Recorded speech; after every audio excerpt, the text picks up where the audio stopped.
এক মহিলাকে সরকারি হসপিটালের বাইরে বাচ্চার জন্ম দিতে হলো। 24শে মে রাত 2:30টায় ইউপির বালিয়াতে অ্যাম্বুলেন্স এক প্রেগনেন্ট মহিলাকে হসপিটালের গেটের বাইরে ছেড়ে দেয়। কিন্তু ওই হসপিটালের ভিতরে না কোনো ডক্টর ছিল, না কোনো নার্স, আর না কোনো মেডিকেল স্টাফ।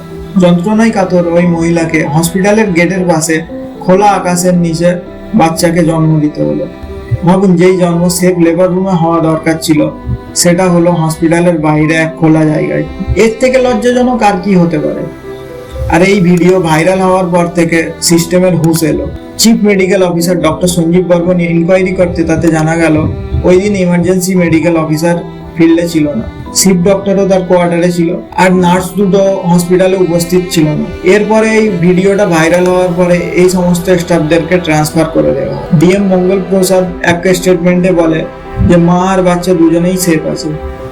কিন্তু প্রশ্ন হলো, এই ট্রান্সফারই কি ন্যায় বিচার? আর যেই ব্যথা, ভয় ও অপমান ওই মহিলা সহ্য করেছে, সেগুলো আমার আপনাদের কাছে এই নিবেদন যে এই ভিডিওটা এতটা শেয়ার করুন যাতে এই স্টাফগুলো আরো কঠিন শাস্তি পায়, আর ভবিষ্যতে এরা বা অন্য কোনো স্টাফ যেন ডিউটি টাইমে দায়িত্বহীনভাবে ফাঁকি না হয়, আর ভবিষ্যতে কোনো মাকে না তার বাচ্চাকে এভাবে জন্ম দিতে হয়।